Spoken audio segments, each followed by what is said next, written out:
Hello and welcome to Blank Plate, a podcast for Swifties with an appetite. I'm Sarah, and I used to be a little kid with glasses and a twin-size bed. I'm Laura, and I'm a mess, but I'm the mess that you wanted. And we've got a blank plate, baby, and we'll write your name. How's it going? Intro music's hitting hard today. Just rock it out. Shout out to my brother for making that intro music. That's right. Yeah, we should shout him out more often. Yeah. He just did a Party For You remix, which I love that trend. Have you seen that trend all over social media? I don't think so. What are you talking about? Basically, like the bridge of Charlie XCX's Party For You has this like very, I don't know, atmospheric vibe, and a lot of people are like creating scenarios and like making like super cuts of like movies and characters where like you see each other at a party and like they're with someone else, or like it's good. But anyway, he's a DJ and a music producer, so he hopped in and made his own remix of it. So give him a shout out. I'll tag him in the show notes. How about that? Cool. Sounds good. We're a family business. All right, what's on our plates, Sarah? Well, yesterday we had a birthday party for my nephew, his first birthday party. Yay. So he had a little smash cake, and I know they tried to have him nap before the party and he would not sleep. Like my brother was sending pictures of him in his crib where he was just like clapping and giggling and like playing with himself. So like they were like, yeah, he's not napping. So he was like tired pretty much for the whole party. And then he ate his smash cake. And by the end of the party, he fell asleep, I think, on my brother, like his dad. And then he was like being passed around. Why my sister-in-law was holding him at the end. He was just a straight up rag doll, like just out cold, which like I've never seen him do that before. He's like a very social baby. So usually if he's like around people, even if he's tired, he doesn't really want to go to sleep. But I think he was already tired and then he had the sugar crash. So he crashed hard. Boom. Yeah. He partied hard and he crashed hard. So that was sweet. They got a lot of, gifts and stuff for him. A lot of cute summer outfits. It was almost like a mini baby shower.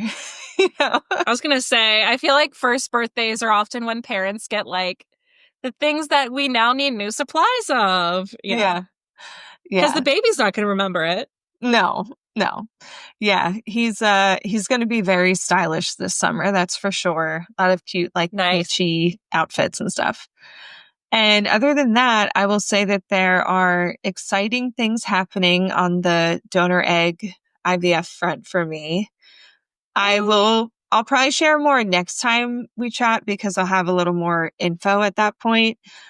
But let's just say that things are cooking and good things are happening or appear to be happening. So yay, things are moving along. And we'll tease that out for later. But yeah, that's exciting. Yeah, I'm waiting for just a little bit more info to like solidify what's going on with like our embryos that we have to work with. But good things. Yeah. So far it's good. Yeah. Oh my gosh. Hold on. Can you hear this ice cream truck? The ice cream truck. You guys, it's spring. We have a new song unlocked. Okay. This one that's coming by, it has like bop it sounds. It's a different truck. Like twist it. Yeah. Like boing, like spring noises and stuff. Oh my gosh. It sounds ridiculous. Can you hear it? Oh yeah. Let me see. Hold on. That's just a nostalgic sound. It's a small world, baby. Well, anyway, what's going on in your world, Laura? Similar, lots of like niece nephew time. My brother and sister-in-law came down from Vermont for it was like it was 5-6 days. So, an extended like spring break. Now we were working for most of that, but they came down for Easter, which was Amy's birthday. And unbeknownst to her, we were planning a surprise weenies and martinis party, which is right up her alley. A martini is like her new favorite drink. Okay. Who knew? Yeah. And she's always loved hot dogs. So our hot dog queen. She is a hot dog queen.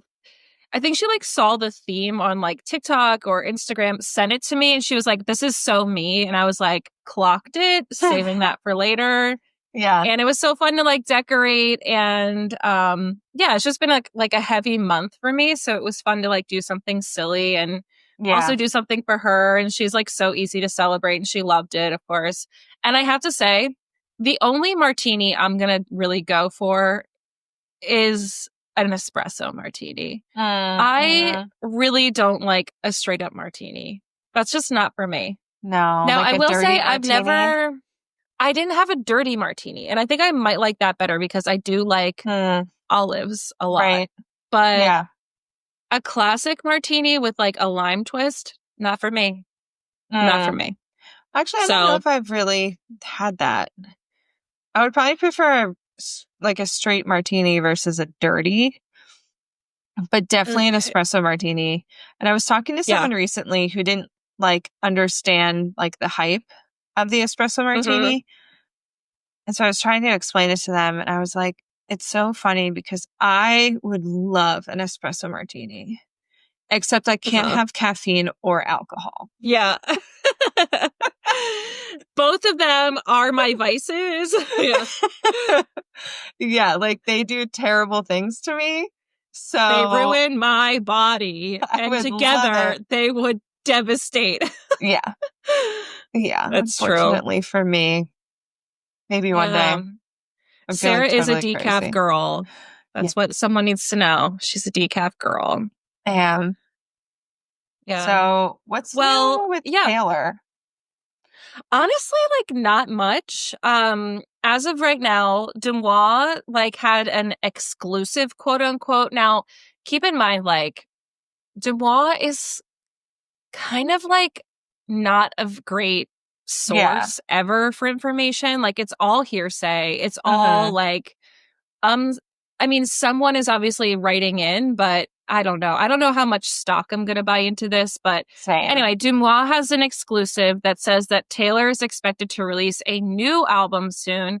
The sound is said to be similar to the 1989 Blank Space and Style sound. Quote, Taylor's next album is on the horizon, and she will be unleashing her inner pop princess again. So, I mean, I think that could totally be true. I don't know about it sounding similar to 1989, but I could totally see her unleashing her inner pop princess with the next album. Yeah, like give us some Glitter Gel Pen album songs, you know? Like she's really hit us with some heavy hitters with TTPD, so I mean, I think that makes sense. Yeah. I don't know about the 1989 thing, but you know, we'll see. Yeah. And then other than that, like she's kind of been MIA. She hasn't really done anything. Travis was like golfing. But she did not attend Gigi Hadid's birthday party. I think it was her 30th birthday party in New York. Which was star-studded. So, I mean, if she was there, she was not caught coming in and out. So, I don't know. It's giving reputation privacy right now. So. One thing that I heard, I was listening to the Taylor Watch podcast, and they were speculating on whether or not Taylor and Travis would attend the Met Gala together. Which interesting. Would make sense for them to attend something like that as a couple because it's very like neutral territory. Like they would both be invited to that. Especially this year, LeBron is a host, LeBron James. So like a lot of athletes get invited anyway, but I think the whole theme is kind of like menswear or something. So yeah, it's something to do with like suiting. It has to do with suits. So you could totally see Travis getting into that, right? and obviously Taylor. So, but the Met Gala is this Friday. I know, so loaded. It's May 2nd, which is one of the dates that people have been throwing around for like an announcement from Taylor. But I was thinking, I was going to say the Met Gala is so loaded for Taylor. Like, well, yeah. And we that's know. what I was thinking, like, if Reputation Taylor's version is coming out this summer, it would kind of make sense for her to reappear at the Met Gala, because that was like what kicked off the Reputation album in a lot of ways. Right? And it would be a way to like redo the Met Gala, kind of like reclaim it from the shit show that it was for her in 2016. Yeah, we've got to rebrand the Met Gala for Taylor. Like, we need a new, fresh, like, we need a revamp. Okay. So, I mean, this episode will come out. What if she showed up as Bleachella? I would die. We've talked about this before. Yes. I mean, that Met Gala look with her little Bleachella hair and that like short like skirt that has like the sort of like flare out and was sort of silvery. That is prime Bleachella look. So that was the last time she went. So yeah, I don't know. Similar to tie in with our episode today. I've also heard people speculating that Taylor is really good at reading the temperature of her fan base, but also like how the world sort of perceives her as a celebrity. Like her saturation. And she's pretty good. Yeah, she's pretty good about knowing when she might be oversaturated. You know, she's an enormous celebrity. There's no way she's ever not going to be at this rate.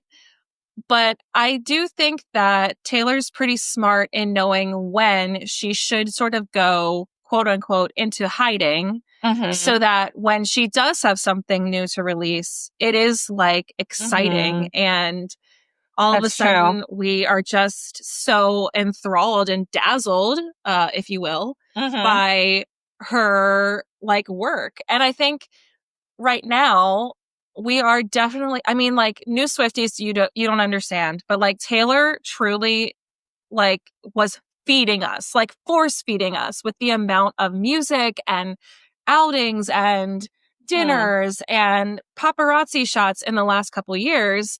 Maybe she's reading the room and she's saying, you know what, I'm going to step back, because if I just continue at this rate, I might completely burn out of people's, you know, I guess, tolerance for her, which is ridiculous because, like, Queen, we could never, I'll never tolerate you. Okay. But I do think that might also be something that's going on too, is her just like leaning back into like relax mode so that when it is time to come forward, it's not like, oh, great, another Taylor thing from the Chads and Brads. Do you know what I mean? I don't know. I feel like they're going to do that no matter what, but. Yeah. Yeah. And it has also officially been the longest amount of time in between a Taylor release since 2019 when Lover came out. So maybe we're going to go back on the 2-year rotation. Who knows? I don't want it. I don't either. At least, like, definitely not until all the re-releases are out.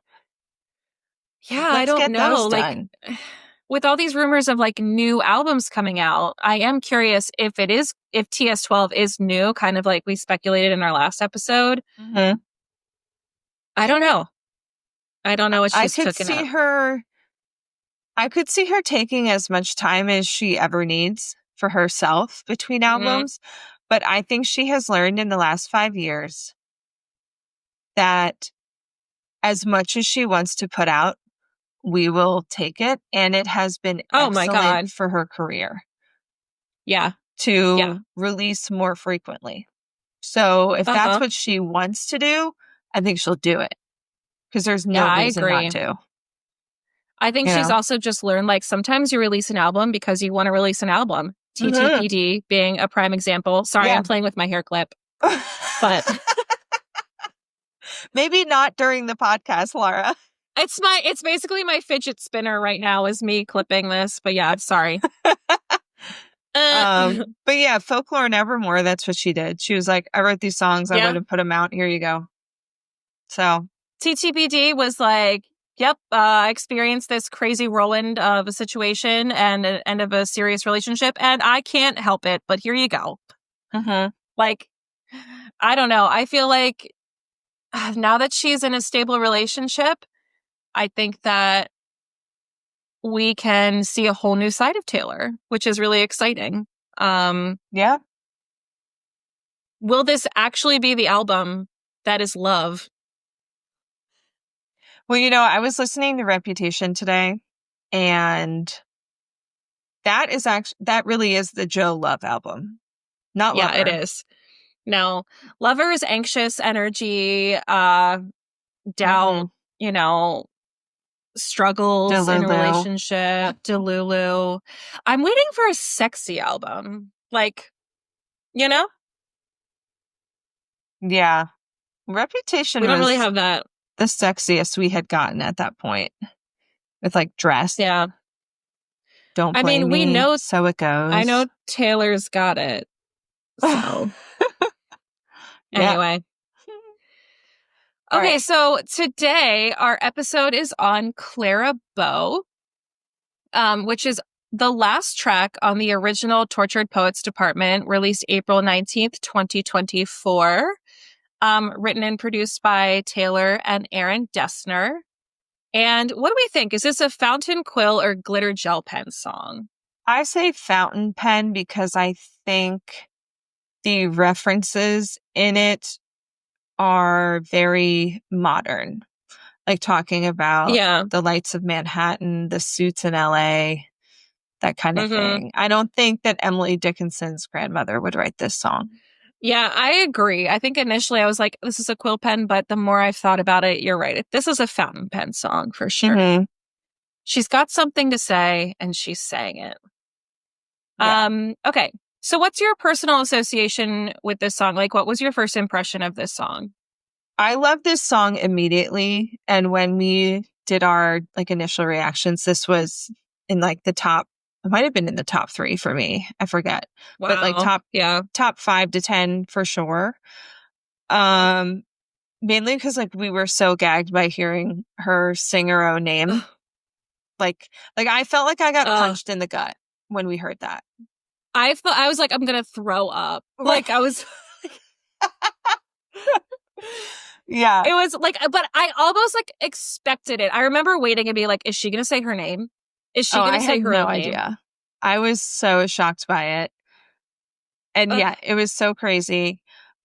So that alone, but also I love the sound of it. Like anytime an electric guitar is involved, I'm here for it. I don't know what it is, but I love electric guitar. And also the guitar in this song reminds me of the guitar sound that we hear in Peace and 'Tis the Damn Season. So I'm like, immediately, I'm obsessed. Yeah, that like opening electric guitar line that descends. Ding, ding, ding, ding, ding, ding, ding, ding, ding, ding, ding, ding, ding. It's like, it's warm, it's rich. Yeah, it's good. It's good stuff.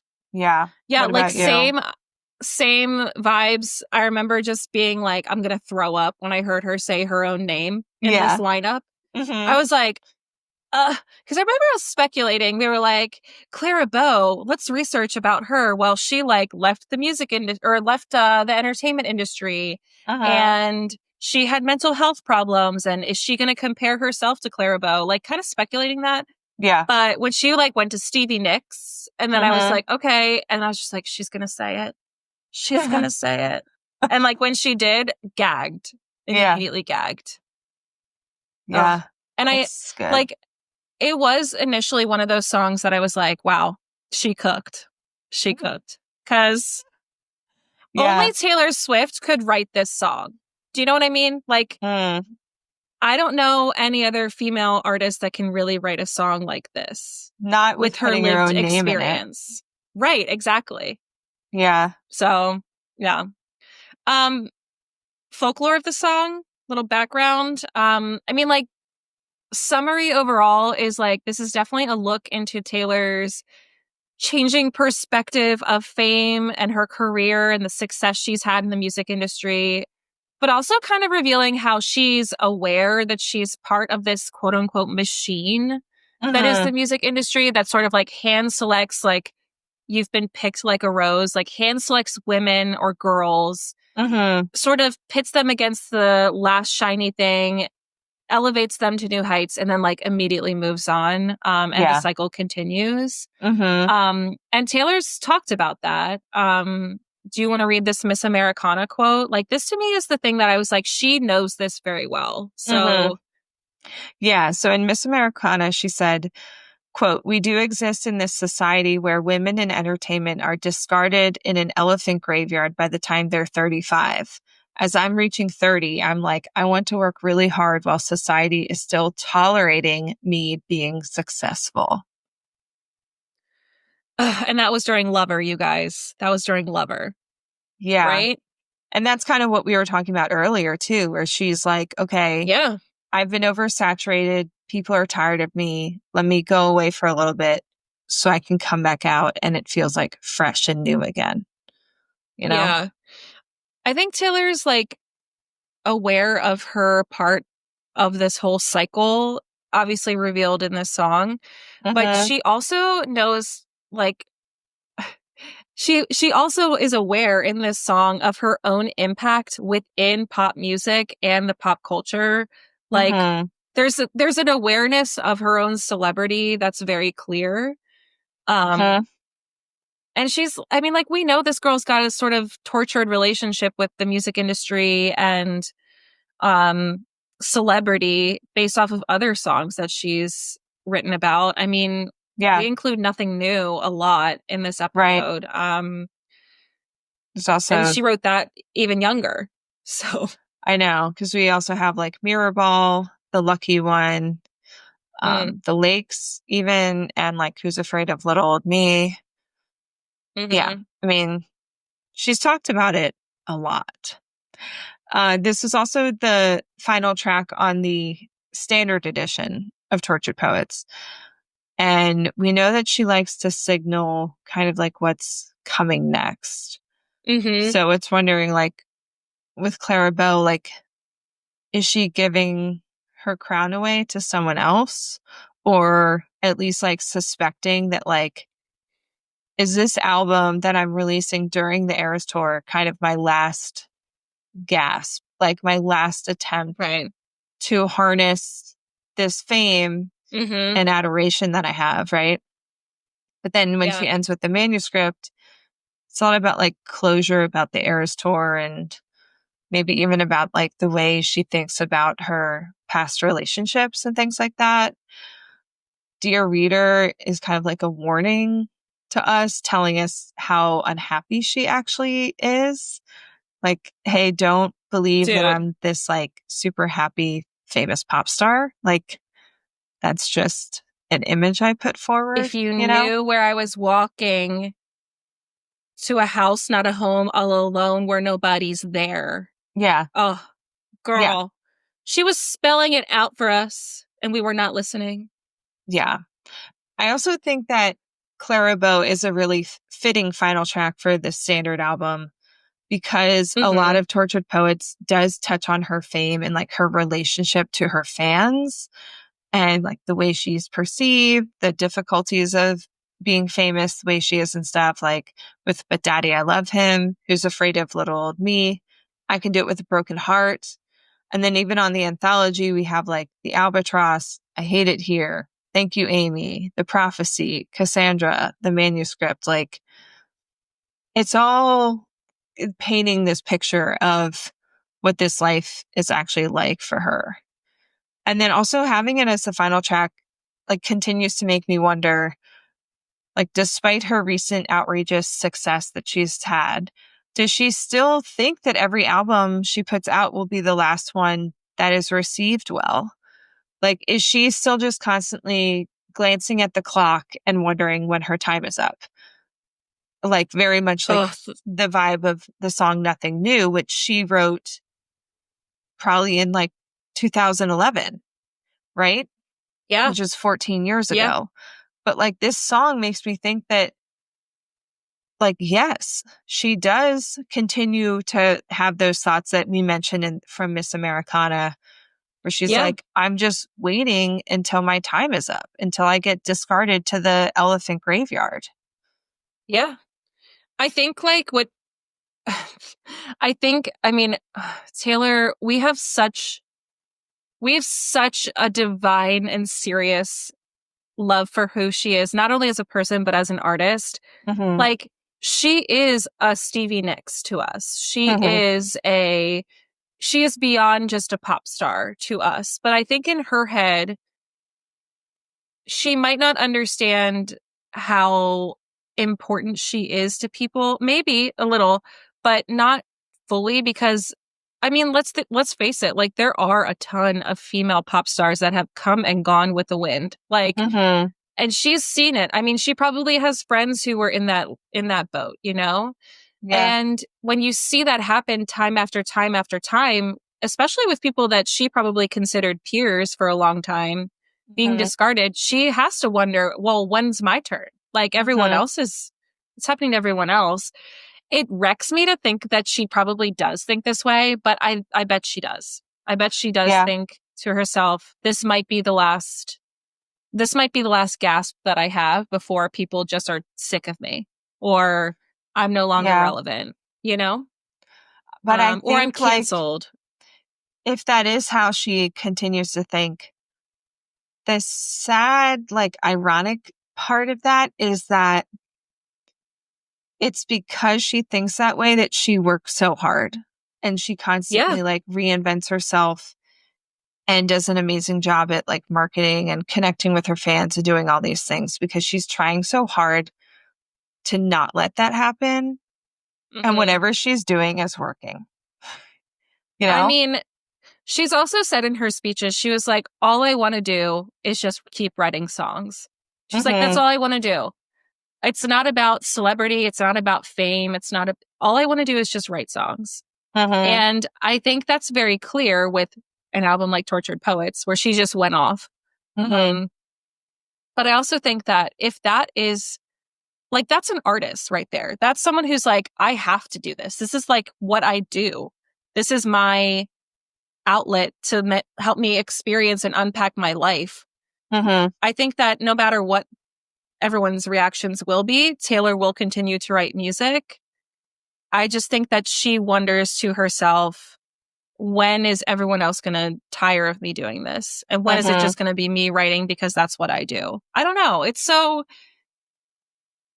heartbreaking to think about because, like, I think Taylor's timeless. I think we're going to be talking about her albums when we're like 82 years old. I hope. So I know, like, I just, you know, but we also, like, I was thinking about this song and this album too, how like Taylor really does tell us about relationships, but she also, a big theme of this album is sort of the parasocial weird relationship she has with her fan base and also with the public and the music industry.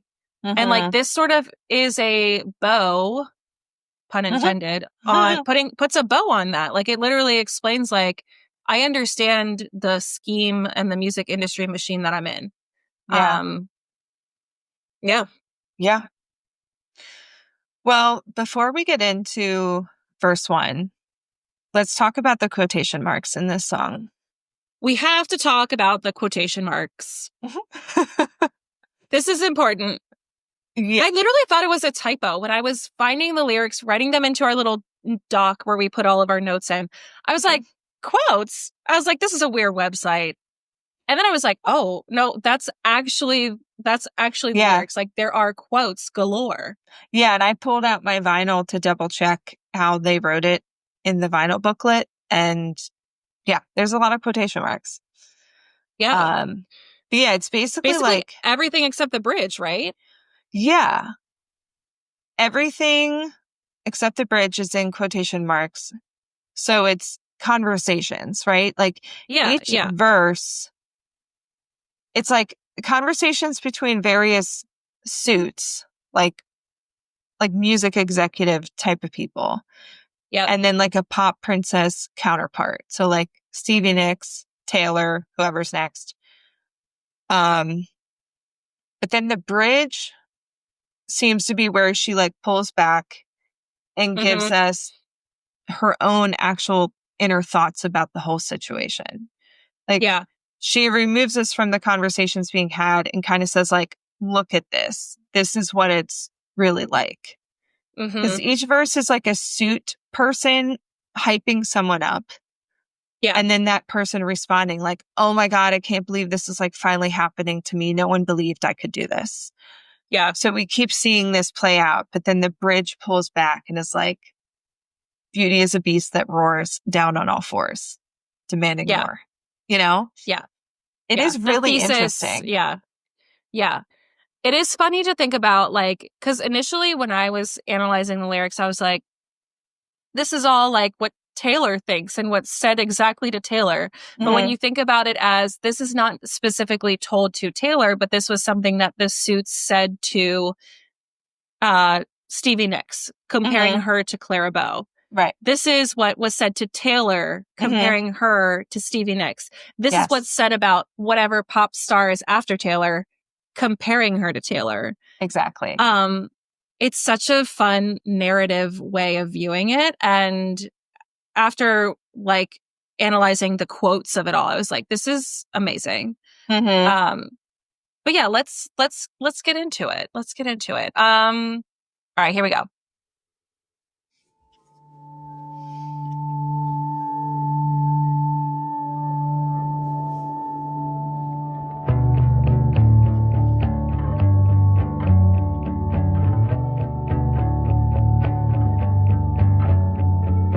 You look like Clara Bow in this light. Remarkable all your life. Did you know you'd be picked like a rose? I'm not trying to exaggerate, but I think I might die if it happened. Die if it happened to me. No one in my small town thought I'd see the lights of Manhattan. All right. So as we mentioned earlier, Clara Bow was a silent film actress in the 1920s who struggled with her mental health and eventually ended up quitting the business because of it. But she was very famous. Like, she was the it girl. Wasn't she like the person, like, didn't they coin that phrase at that time? Like the it girl? And she was like the OG. Yeah, she was not only a actress, but like a fashion icon, and she had hair and eyes the way that everyone wanted. Like, she was the it girl. Yeah, like the classic like flapper girl, fashion and makeup, haircut is based off of her. Yeah. Yeah. And like, something I was thinking about with this verse is, all your life did you know you'd be picked like a rose? AKA, you were picked. You are special. This young person is being told, like, out of a garden of beautiful women, you were picked like a rose. You were the choice. You're the ultimate one. Or, as I started to think, she's the lucky one, which made me think of this bop from back in the day. And they'll tell you now you're the lucky one. Yeah, they'll tell you now you're the lucky one. But can you tell me now you're the lucky one? Oh.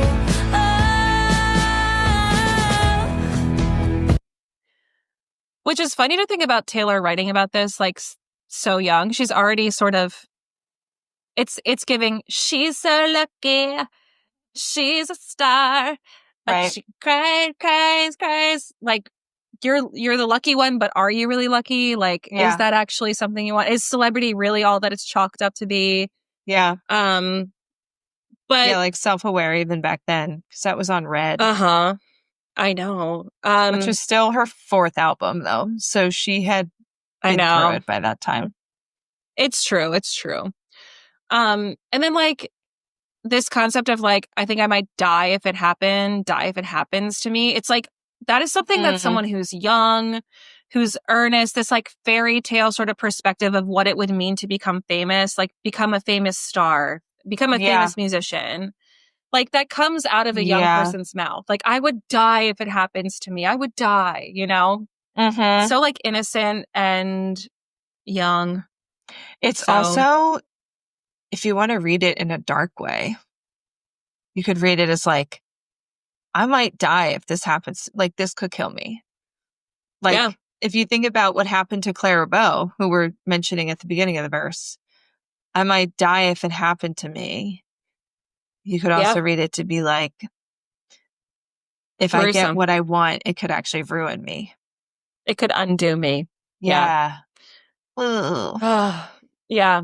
I actually thought like the opposite sentimentality of being like, oh my God, what it would mean to me, like I would die. It would mean everything to me if I made it, is literally the exact opposite of this from Who's Afraid of Little Old Me. It's like the desire to like be a part of the circus versus being in the circus in this lyric. I wanna snarl and show you just how disturbed this has made me.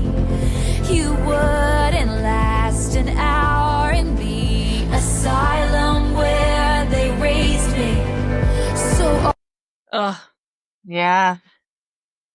It's like from the outside looking in, you know? Yeah. Which is a Taylor lyric. And Did you know that? Yeah. What song is that?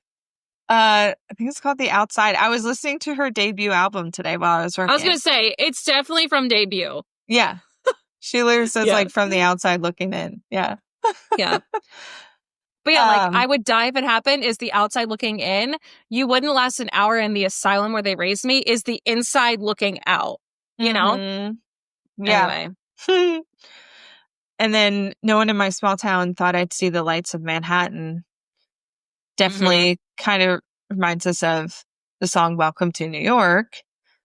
Because her moving to New York was a really big deal for her. Yeah, it was a pivotal change for her, growing up in Pennsylvania, then Nashville. And like, she writes about how exciting that time of her life was, but she even like dreamed about it when she was younger, in this song. So here I am in my new apartment in a big city. They just dropped me off. It's so much colder than I thought it would be, so I tucked myself in and turned my nightlight on. That's a song you can't listen to on a bad day. No. Unless you need like an impetus to cry, you know? Yeah. Growing up's hard. Yeah. So I wanted to mention with this verse, I'm currently reading a book called There's Nothing Like This, The Strategic Genius of Taylor Swift by a guy named Kevin Evers from the Harvard Business Review. Okay. Shout out to Richard, who texted us to recommend this book. It just came out a couple weeks ago. Love you, Richard. Yes, love. So first of all, the book is incredible. I'm currently on the Speak Now chapter, but I'm learning so much about her and her career and gaining even more respect for her, like if that's even possible. But like from what I've read so far, it's just insane how she had such a clear vision for her life and her career from a young age. Like I'm talking 13 years old. She knew exactly what she needed to do and she set out to do it, right? But the thing with this verse here is that she had people like this who believed in her. She was a 13-year-old girl writing her own songs who wanted to tap into the country music scene. And I'm sure no one in her small town believed she could do it. And we've heard many stories about former classmates of hers who like thought she was crazy when she was like, I'm going to be super famous. They were like, okay. But she like 100% had these experiences with these like suit people, these music executives. and record labels and stuff who like made her feel like she was chosen, right? Yeah, she was picked like a rose. And so it's actually really refreshing to like read about these older people in the industry who genuinely believed in her talent and her vision when she was so young. And Scott Borchetta is a major player in this. So reading this book has made the re-recording stuff like even more poignant because I'm getting an even better understanding of the relationship she had with that man and how betrayed she must have felt by him when he sold her masters to Scooter Braun. It gets crazy. I want to read this book in the worst way now that it's gotten your thumbs up of approval, because like I feel like we've heard a lot about Taylor's perspective of becoming famous at a young age, but I do want to know the inner workings, you know? I want to know like all the details.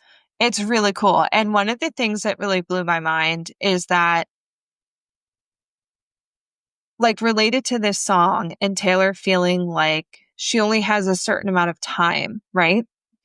So she actually had what's called a development deal with, I forget which record label, but when she was 13. So basically they were creating demos of her songs.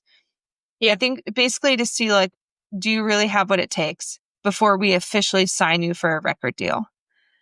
And so she was doing that when she was 13. And she did that for a year. And when her year was up, they wanted to extend her development deal for another year before signing her. And she walked away. She was like, dang girl. Okay, bye. I'm going to go find someone who will sign me right now. And from what this book says is basically her mentality behind that was, I don't have time to wait. Like I have songs. She was 13. She was 13, like 14 at this time, I guess. But she was like, I'm 14. I have songs that need to get out into the world because she was trying to tap into the market of teenage girls. She was like, I'm 14. If I wait another year, then like I could be like 17 or something by the time this album comes out. This will not hit the same. Yes. And I need to do this now. And then, which is honestly so smart, because one thing we've talked about so much is how there is no other female artist that has illustrated the lived female experience from such a young age until the age she's currently at. We have a catalog of her thoughts, her inner perspectives since she was a baby. Like, and she's her whole illustrated this like, in such a unique way. And she really was so smart from the time she was 13 or younger, because her whole thing was, I love country music, but no one is singing about my experience. Yeah. And if I write country songs for teenage girls, they will come. Like that is an untapped market for country music. And I'm going to write for those people because no one else is. And I have something to say. And so then she ends up, like with Scott Borchetta, I think the label he was at was like gonna sign her, but he said to her, heads up, I'm leaving in a year to launch my own label. Yeah. So, and he was like the main appeal to her to go with this record label. So he was like, I can work on getting them to sign you, but just a heads up, I will be leaving. But if you're willing to wait a year for me, I will sign you and you will 100% write your own songs with me. So he was like, I believe in you and your vision. If you're willing to wait a year for me, we can embark on this together. But it was also a huge risk for her because it was an unknown label. It was brand new. Right. Without all the resources that some of these bigger labels have. Yeah. So she like thought about it a little bit, and then she called him and she was like, I'm going to wait for you. So she was making big risky decisions when she was like 14 years old for her career, but always from the place of knowing exactly what she wanted to do. Yep. And believing in herself, like literally just saying, nope, I'm doing this. This is what I'm doing. Yeah. It's a great book. We'll link it in the show notes. Yeah, I'm going to get a copy. I'm going to start reading it. You should. And I think this is great information to understand while we unpack this song, because a lot of this is like innocence robbed with young female artists who think that they're special and are being told that they're special only to be spit out by, pop culture and audiences and whatever. Okay, chorus 1. Yeah. Okay. This town is fake, but you're the real thing. Breath of fresh air through smoke rings. Take the glory, give everything. Promise to be dazzling. There's so many layers in this. Okay. So this town is fake, but you're the real thing. This definitely is like those quote unquote suits talking about this young artist to her. And how many people do they say that to? Like, that's what I think. Oh, you're the real thing. You're the real thing. Like everyone here is fake, but you've got it for real. You're the real deal. Yeah. And like breath of fresh air is something you would say to a young person. Oh, you're untainted. You're not jaded. This new energy. You have something fresh about you, Yeah. But then like the smoke rings make me think of smoke and mirrors and like party tricks. Like everything else is a facade. You're a breath of fresh air through smoke rings. Also, it's a play on like a metaphor of like smoke is like this sooty, dirty atmospheres thing, and you're literally like fresh air, like clearing the room. It's so smart. Take the glory, give everything. The choice to become known for her music or their celebrity will cost her everything. Like that's the irony. It's like give everything, it's going to cost you everything. And like what are you willing to give up? Like it better be everything. Right. Yeah, because it's like she does need to give everything that she has to accomplish her dreams. Yeah. And promise to be dazzling is a promise that no one can keep forever. How do you stay sparkling and new forever? You can't. Like, unfortunately you can't. Reminds me of Mirrorball. Yeah. All I do is try, try, try. Promise to be dazzling. And then also like Mirrorball, like I'll show you every version of yourself tonight. It's like reflecting your own beauty back onto you. Like, changing who you are so that you're accepted by others. So good. Oh boy. Verse 2? Verse 2. Here we go.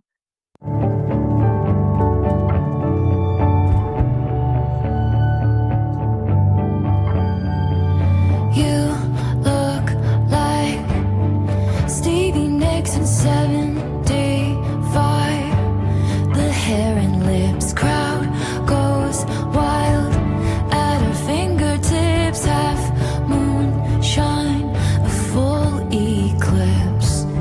I'm not trying to exaggerate, but I think I might die if I made it. Die if I made it. No one in my small town thought I'd meet these suits in LA. They all wanna say this. So much in here. Okay, so we got to talk about the Stevie Nicks of it all. Oh wait, we didn't even mention in our show notes that Stevie Nicks wrote like a poem. Yeah. In the album. Introductory poem. Yeah. That's in the original vinyl. Yeah. Thing. Anyway. Yeah.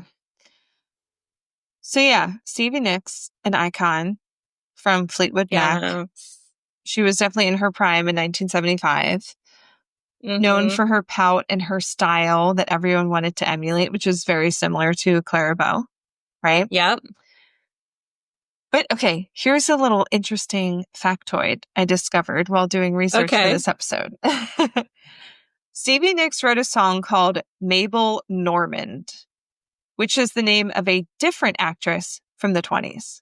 So this is Clara Bow, which mentions Clara Bow and Stevie. And Stevie herself has a song that is the name of a famous actress from the 1920s, okay? Oh, weird. Okay. This woman, Mabel Normand, was a cocaine addict who died from tuberculosis at age 36, but it's considered to actually be like a complication of her drug addiction. Uh-huh. So Stevie Nicks watched a documentary about her in 1985, which is when she herself was at her lowest point with cocaine. She wrote the song, and then less than a year later, she went to rehab herself. Wow. Okay. But here's the crazy thing. This song that Stevie wrote was released on an album of hers called 24 Karat Gold, Songs from the Vault. What? Yeah. So I guess no. like, Taylor's not the first artist to like refer to her songs as being songs from the vault, like unreleased songs. I love that. And then I'm reading the lyrics to this song, and one lyric is, strange things do follow when you love someone. So you put that someone in exile. How about I call you beloved exile? Which obviously makes me think of Exile from Folklore. Come on. So like, Crazy. I feel like all of this together, like just kind of shows that the impact that Stevie Nicks has had on Taylor. Yeah. Or Just it's a crazy. very strange like synchronicity. Like that's wild. Yeah. Okay. All right. Yeah. So the layers get deeper here. Yeah. I do feel like Stevie and Taylor are sort of like, when you think about their careers on the surface, they couldn't be more different, but like very similar souls and their experiences within the industry. I was actually going to say, I feel like they're like soul sisters. Yeah. Like, just what I've witnessed of their relationship. And I love how Stevie is so supportive of Taylor, but they just seem to have just this really true, honest friendship and like mentor-mentee. I think there's just a deep understanding of each other because they're women in the industry and like a mentorship, like you said, like and Stevie's. Mutual respect too. Yeah. Yeah, which is really sweet. Yeah. Crowd goes wild at her fingertips. Okay, so obviously like we're talking about musicians in an amphitheater, which reminds me of the beginning of I Can Do It With a Broken Heart. Like when she literally is like pointing to the crowd singing this. Where she's like dusting herself off. And then she's just going around. I can read your mind. Everyone's going wild at her fingertips. Right. You know? She's having the time of her life. Power she holds, well, right? But you know what that is? Because you know how I Can Do It With a Broken Heart borrows choreography from every other part of the Eras tour? That section is during the Lover era. Before she does The Man, she does that thing where she points at the crowd and moves her finger, and then everyone cheers like as her finger gets to them.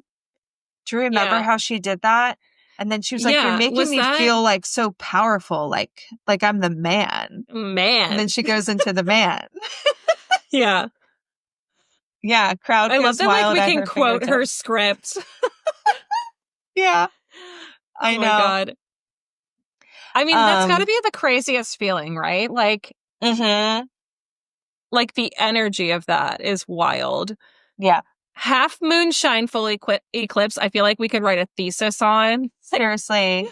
This is kind of like that Eve was bitten line from the prophecy. Where it's like, half moonshine, full eclipse. This was a TTPD clue, like one of the lyrics that she threw out before we got the album, right? Yeah, it was an Instagram story video. It was being written on a typewriter. And it was teased on the day of the solar eclipse. Do you remember that? Oh, yes. Yes. Yeah. Which is like, okay, this obviously is talking about the power that this girl has or this woman has. half moonshine is like, you could think of it as like moonshine, like intoxicating, alcohol. Which is what it's written like. It's written It like is written moonshine. as one word, which I think probably only refers to moonshine being the like strong, illegally produced liquor, like during Prohibition. Yeah, which is homemade normally. Yeah, right. Full eclipse is total darkness, like a once in a lifetime, rare global experience that causes total blackness. And to experience that is like rare. So half moonshine. So it's half of this like intoxicating, like strong substance, and it's a full eclipse. So it's classic Taylor wordplay where she's saying like moon versus sun, but also like alcohol versus darkness. Like, it's crazy. It is crazy. And I think that it's referencing the crowd going wild at her fingertips. Right. Like the half moonshine, like it's literally intoxicating, like almost too strong, not good for her. Like it's almost moonshine. Like I'm getting like drunk off of it. I'm getting right? drunk off of this. Half moonshine. And then a full eclipse, meaning like it could be a cause for like depression or maybe even just like blocking out everything else in your life because it's so powerful. Yeah, I love that. Right? I love that. It's like the fame and the energy I get from this celebrity status and like crowds cheering my name is not only just half just intoxicating because I'm addicted to it. I want more of it. But it's also ruining my life. I love you. It's ruining my life. Yeah. Oh, God. Yeah, it's a crazy line. Yeah. I love that so much because, like, we know that Taylor's a witch. Okay, so... We do know this, yeah. This is a witchy lyric, so we love. Yeah, and then we go again into the, like, I'm not trying to exaggerate, but I think I might die if I made it, which again makes me think that, like, maybe she really means that as, like, a double meaning of, like... She uses it twice, so... Yeah, this could ruin me. Yep. A full eclipse. Yeah. And she does go from, if I would die if it happens, like, it's not for sure, to I would die if I made it. So, like, there's some sort of, like, inching her way closer to this picture of fame where she's been recognized. Like, if it happens is a far off dream, but if I made it is like, I've gotten some success, but now I really want to make it. Right. I also think it shows, it's like the goalpost of success keeps moving. Like you can never be complacent because first it was just seeing the lights of Manhattan. Like I can do that. You can do that. Right. Yeah. But now it's meeting the suits in LA. Like that's a different level of success, you know? Yeah. Yep. All right. Chorus 2. Here we go. This town is fake, but you're the real thing. Breath of fresh air through smoke rings. Take the glory, give everything. Promise to be dazzling. The crown is stained, but you're the real queen. Flesh and blood amongst war machines. You're the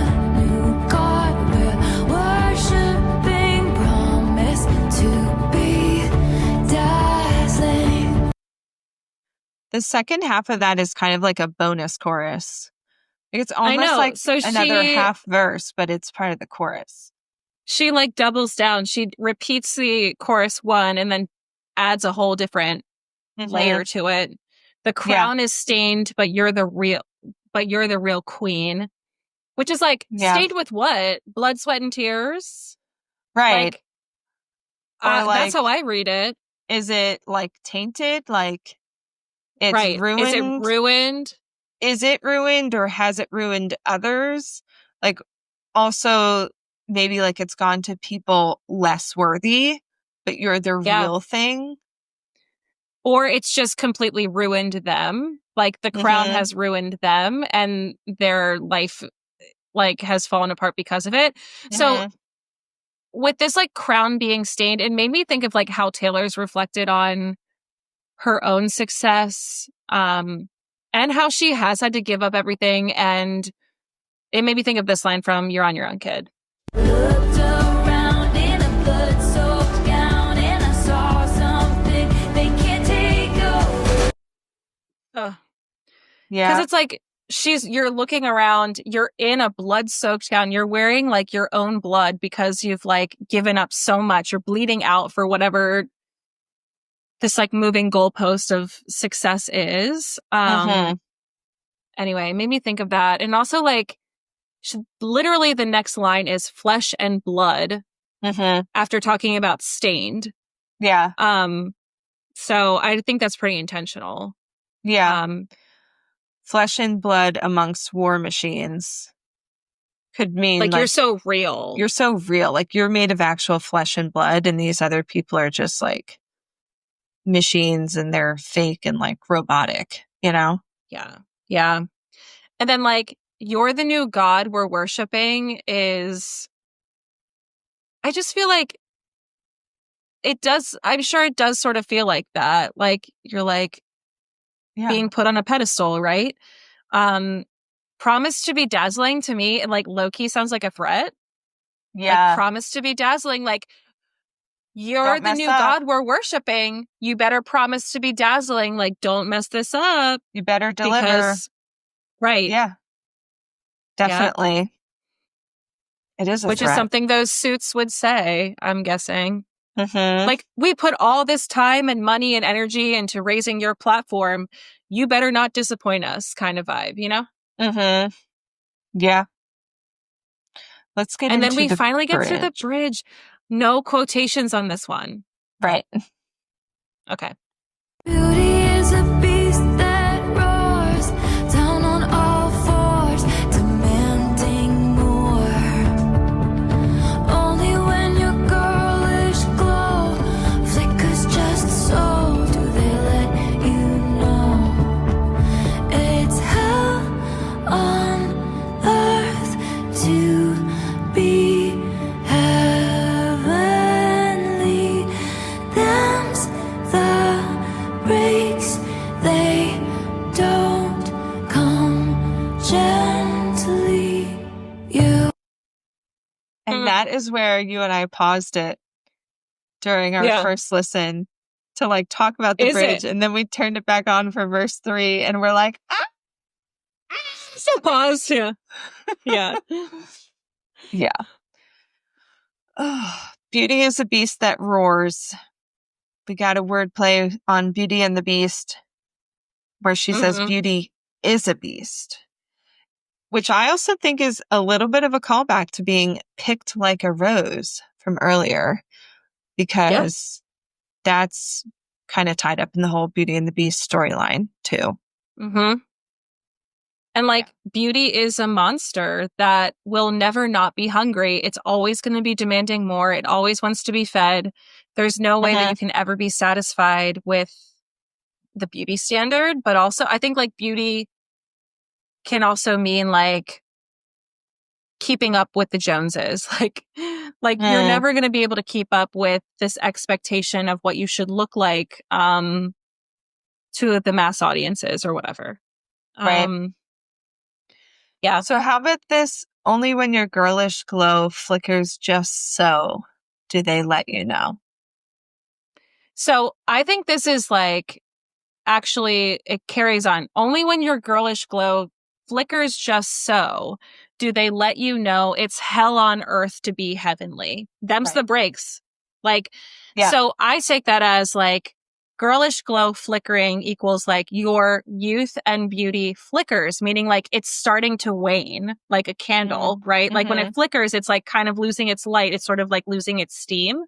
Okay. Then those suits will let you know, they're going to warn you that like, it's tough out there. That's showbiz, kid. Like, you know, like you asked for this. So it's like when girls beauty and youth and like that dazzling sparkle that they initially have starts to wane, then these suits that once believed in you and once hyped you up to be the god that they're worshiping are telling you like, it's hell on earth, isn't it? It's hell on earth. It's the worst thing ever. You know? Yeah. I can't decide if flickers just so means like what you're describing, where it's like starting to flicker out. Because I typically read that as when your girlish glow flickers just so, like when it flickers in exactly the correct way, like it hits so the opposite. that, like it's just so, it's just the way we want it to, right? It's like only when you reach that level of like perfection do they let you know, like, oh, by the way, now that you're here, you're going to have to keep this up and it's not easy. And you're just going to have to deal with it. Yeah, you could read it that way for sure. Like it's hell on earth. It's both, right? Yeah, it's both. It's definitely both. Yeah. And it made me think of this whole part of Nothing New. They tell you while you're young, girls go out and have your fun. Then they hunt and slay the ones who actually do it. Criticize the way you fly when you're soaring through the sky. Shoot you down and then they sigh and say she looks like she's been through it. This is one of my favorite songs. It's so good. I play this song on guitar all the time in my classroom. Oh, yeah? Oh, it's really easy. It's really easy. I've had one student clock it because it is it's a deep cut, right? It's not like All Too Well or whatever. Right. But God, this song is so raw. I cried the first time I heard it. It's so real. Yeah. And it's so, I think I cried too because having it come out as a From the Vault track, like 10 years after Red first came out, to hear it at that point, knowing she wrote it like over 10 years prior, it ruined me. It's awful. I mean, yeah, she was what, 20, 21, 22 when she was writing this, hypothetically? Yeah. Yeah, 20-ish. Yeah. Like being aware that like they tell you when you're young, go out and have your fun, but then they're going to hunt and slay you because you actually do it. And they're going to criticize you. And then when they're cutting you down, they're going to say, oh God, she's really just losing her touch, isn't she? You know? Yeah, like, man, she's really been through it. When it's like, yeah, because you put me through it, which is also kind of like Who's Afraid of Little Old Me. You know? Criticize the way you fly when you're soaring through the sky. Shoot you down, and then they sigh and say, she looks like she's been through it. Because you did it. Yeah. Yeah. So, yeah, I feel like that ties back to this song where talking about, like, getting your girlish glow to flicker just so, right? And then that's when they're like, you know, it's not easy to do this. It's hell on earth to be heavenly, and them's the breaks. They don't come gently. Yeah. Yeah. Ugh. Okay. Well, let's get to this ending that killed us. Okay. Yeah. You look like Taylor Swift in this light. We're loving it. You've got edge. She never did. The future's bright, dazzling. Just this like self-awareness of being like, I'm part of this whole game. Yeah. And someone else is saying this about me to someone else is devastating. Well, and then like first she says her own name and you're like, oh. And then you say, you've got edge. She never did. Which we know is a sore spot for her because in a CBS interview, she once said, I don't gravitate towards being edgy, sexy, or cool. I just naturally am not any of those things. Mm-hmm. She's known that she's not edgy. She's not this sexy, cool girl. Like, she's smart. She's a storyteller, but right. But then that has to be something that's been brought up in conversation with her where we need you to be edgier. We need you to have some edge. It's too, it's too clean. It's too goody two shoes. And like, I'm sure this is a conversation that's been told to her by these suits. Yeah. And it makes me think of Olivia Rodrigo being compared to her because I feel like that's what people have said about her is that she's kind of like Taylor, but with an edge, you know? Which might be true, but it doesn't mean that Taylor is worse for not having that edge. Oh, yeah. You know? Yeah. And like, I think I've also seen people compare this to like Sabrina Carpenter because Sabrina Carpenter is like a girly pop of princess, but she's definitely edgier. She's definitely got a little sexier vibe to her. Yeah. But I That's also true. lean more on the Olivia side of things. I think that is the natural fit. The future's bright, dazzling. Like, I'm not sure if this is Taylor co-signing this idea, but it's like the future equals like whoever this next pop princess is that they're referring to or speaking to. The future's bright, dazzling. It's like, once again, we're repeating the cycle.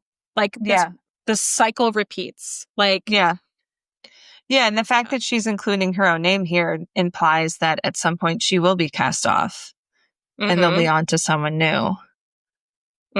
Which, again, brings me to the song Nothing New and this section of it.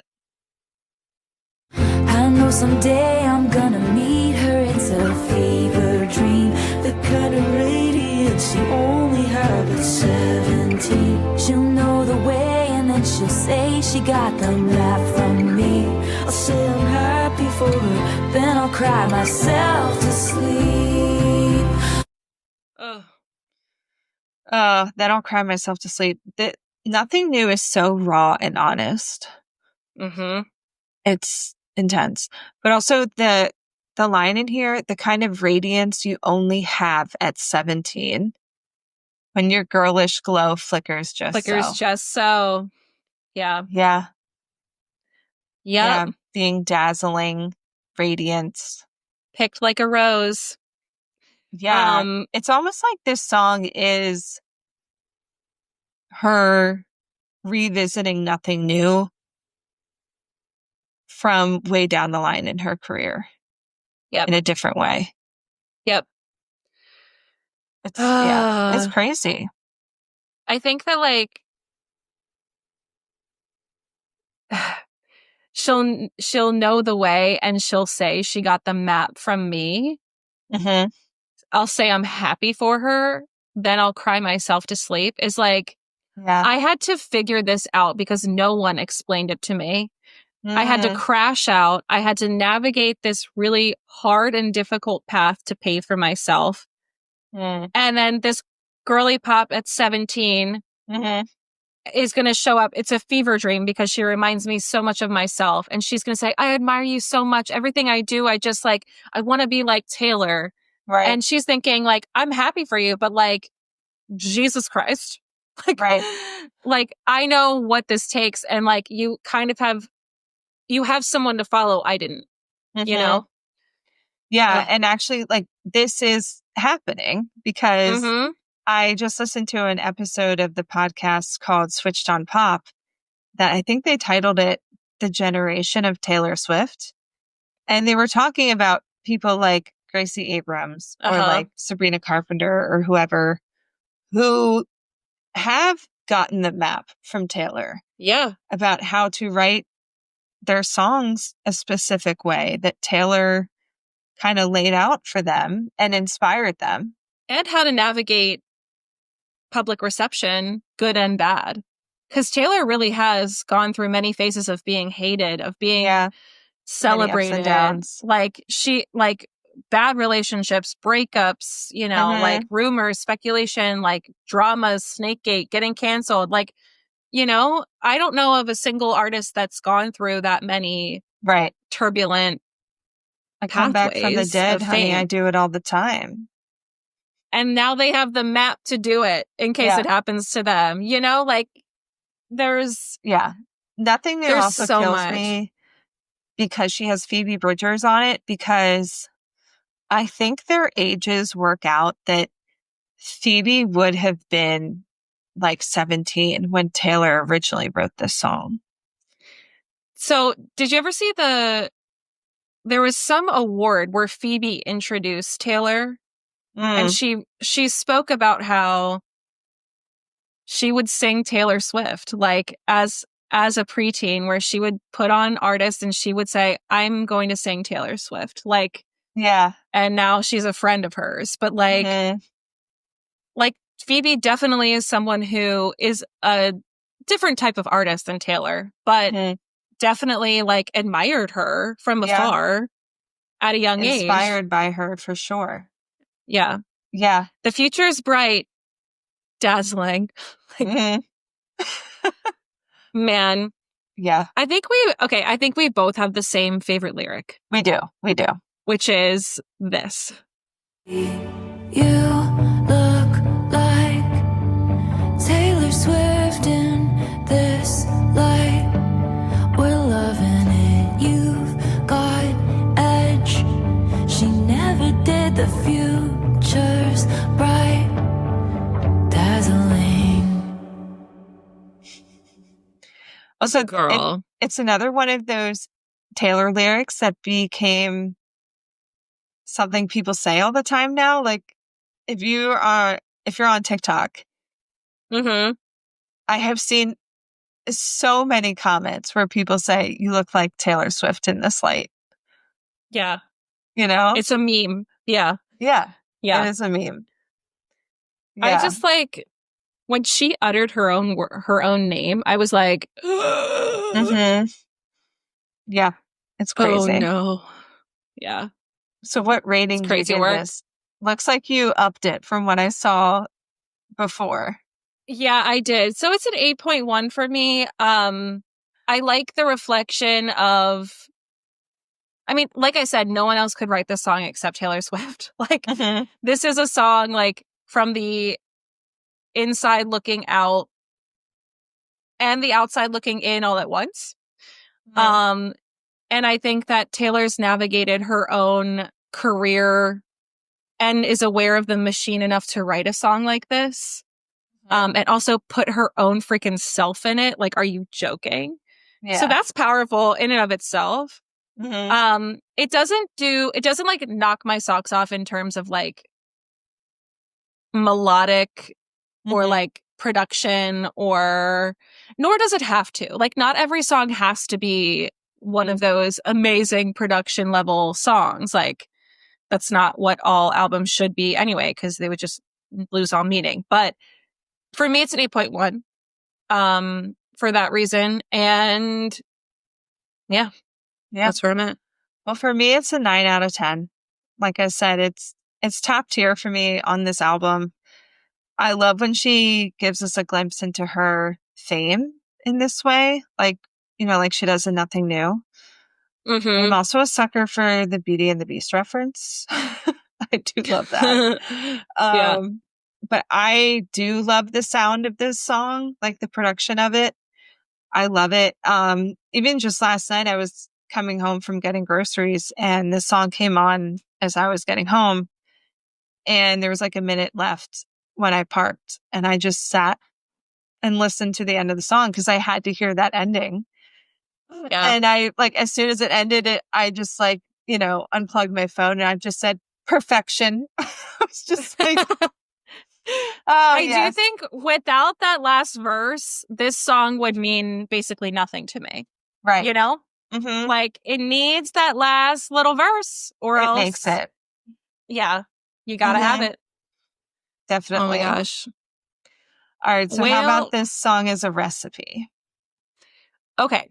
So when I was thinking of a recipe, I was thinking like, what's like an all-American, small town, big dreams type of dish? And I thought cornbread. But then I was like, okay, cornbread with like some sweetness because it's like youth or whatever. So I found this recipe for burnt honey cornbread with brown butter. So like burnt honey has that like aftertaste of like sweetness, and like brown butter has like depth to it, which this song definitely has depth to it. It's got that all-American cornbread, but like there's burnt honey to me is like, yeah, when you actually realize how dark this song is dark. Like the song is sad. Like, you know, your girlish glow of like the youth and innocence of like sweet honey being like burnt out by this industry. I was like, that's it. That's the vibe. Yeah. I think that's great. Yeah. Also just sounds really good. So it does sound so good. Anything it's with from honey and brown butter. Yeah, I found it on Instagram. It's his name's Matthew Astorga, and I'll obviously link it. But nice. Yeah.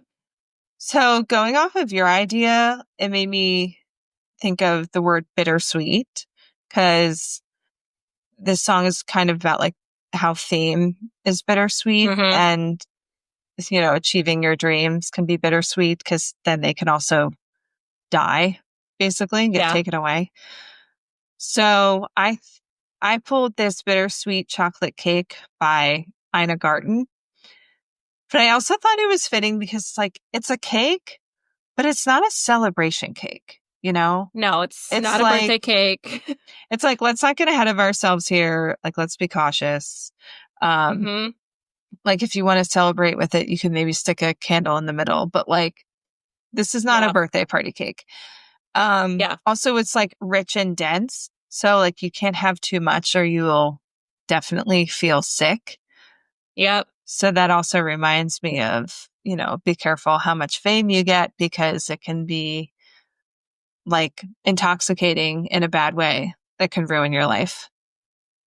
Yeah. These are great recipes. Like, we crushed on this one. We crushed. I'm just saying, both of these sound really good. Yeah. And I think they're perfect tie-ins for sure. Sometimes with these, I feel really stuck. I'm like, I don't really know what this is. Like, I don't really know. But these like perfectly summarize the vibe of this song for sure. Yeah. Oh, well, another one in the bag from Tortured Poets. Yeah. All right, guys. Well, thank you so much for joining. And if you'd like to support the pod, please give us a follow at Blank Plate Pod on TikTok and Instagram, and make sure that you're following us on YouTube as well. Yeah. You can check out our website at blankplatepodcast.com. We have all of our show notes there if you want to peruse them. Please send us an email at blankplatepod@gmail.com. And you can also leave us a voicemail or text us at 717-382-8313 to share all of your Taylor thoughts. And if you're enchanted by what we're doing here, give us some support on Patreon, which is linked in our show notes. And until next time, we had the time of our lives with you. And you know, it's time to go. So bye. Bye.